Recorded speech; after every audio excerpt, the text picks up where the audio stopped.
Lata Mangeshkar ji and Leonardo da Vinci, ये नाम मैं क्यों ले रही हूँ? क्योंकि हमारा 2 मार्च का जो आईएलटीएस टास्क 2 में मेन एग्जाम में क्वेश्चन आया है वो आर्ट से रिलेटेड है। सो डिस्कस बोथ था, वो अच्छी बात है। अब क्वेश्चन था कि कुछ लोग कहते हैं कि आर्ट को क्रिएट किया जा सकता है, कुछ लोग कहते हैं आर्ट सिर्फ वो ही लोग आर्ट में अच्छे हो सकते हैं जिनमें ये इनबॉर्न टैलेंट हो। मैं आपको और डिटेल में समझाती हूँ। क्रिएट करना मतलब अगर आप बहुत मेहनत करें, आप हार्डवर्क करें तो आप एक अच्छे आर्टिस्ट बन सकते हैं।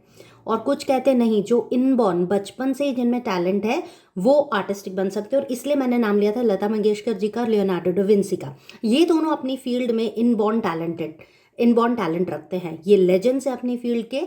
ये वो दो पर्सनालिटीज़ हैं, लता मंगेशकर जी सिंगिंग में और लियोनार्डो डा विंसी जो पेंटिंग के बहुत बड़े फेमस लेजेंड हैं। तो इन दोनों के लिए यही कहा जा सकता है कि ये इनबॉर्न इनमें टैलेंट था कि वो आर्ट को क्रिएट कर, इनके पास आर्टिस्टिक जो इनबॉर्न टैलेंट था वो बचपन से था।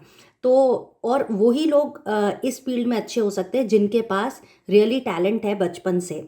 हम इसलिए लता मंगेशकर जी को सब जानते हैं क्योंकि उनकी आवाज़ में एक जो मैजिक था। हमने बहुत सारे सिंगर्स देखे बट वो मैजिक जो हम लता मंगेशकर जी के आवाज़ में देखते हैं वो किसी और के में नहीं देख सकते, बिकॉज वो इनबॉर्न टैलेंट इतना अच्छा था कि उसको जैसे ही उन्होंने ब्रशअप किया वो और निखरता गया और क्वालिटेटिव होता गया।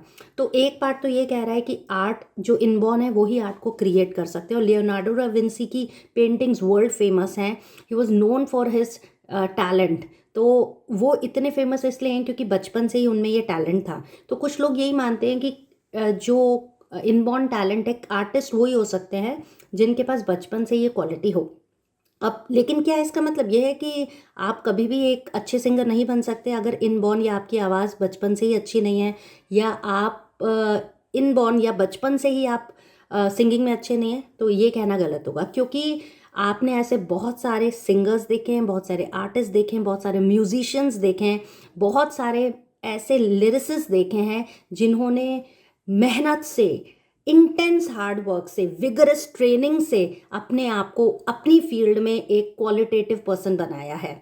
तो आप भी देखिए बहुत से लोग हैं जो बचपन से, जिन लोगों को बाद में रियलाइज़ हुआ कि they are good at their field, जैसे धोनी, महेंद्र सिंह धोनी तो सॉकर प्ले करते थे, फुटबॉल प्ले करते थे, लेकिन उनके कोच ने उन्हें रिकॉग्नाइज किया और उन्हें बताया कि he is good at cricket. तो उन्होंने फिर धोनी ने अपने क्रिकेट स्किल्स को इम्प्रूव किया and he continuously played cricket and he became a legend. चलो ये तो बात क्रिकेट की है, लेकिन अगर हम आर्ट में भी बात करें तो अगर हम सिंगर्स की बात करें तो बहुत लोग बचपन में बहुत अच्छे सिंगर्स नहीं होते, बट वो इतना रियाज करते हैं, इतना प्रैक्टिस करते हैं, इतना सुरों के साथ उनकी फ्रेंडशिप हो जाती है, वो इतना एक गाइडेंस के अंदर, एक लेजेंड्स के गाइडेंस के अंदर वर्क करते हैं कि वो फेमस और टैलेंटेड सिंगर बन सकते हैं। अभी इंडियन आइडल भी आप देखते हैं तो आपने इन सब की स्टोरी सुनी होगी कि कितना ज़्यादा इंटेंस प्रैक्टिस की है, एंड अब आप उनकी आवाज़ सुनिए तो you will be mesmerised bye there singing. तो कंक्लूजन में हम ये कहेंगे कि undoubtedly the people who have inborn quality as an artist are become legends, but it cannot be denied, या इस फैक्ट को हम नकार नहीं सकते कि अगर आप इंटेंस प्रैक्टिस करें, आपके अंदर ज़ील है, आपके अंदर एंथुजियाज्म है, तो आप भी एक अच्छे आर्टिस्ट बन सकते हैं। So I will go with this that anyone can become artist if they work intensely and if they do hard work. So I hope the question is clear to you. Question को हमेशा ध्यान से पढ़ें, क्योंकि अगर question थोड़ा सा भी गलत पढ़ लिया तो इवन 6 बैंड्स भी नहीं आते, बिकॉज आप डाइवर्ट हो जाते हैं क्वेश्चन से।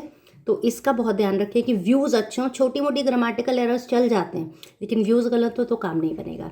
Thank you, have a nice day, all the best. आपके पास कोई कॉमेंट्स हैं, कोई पॉइंट्स हैं तो do right in the comment box. Thank you, have a nice day.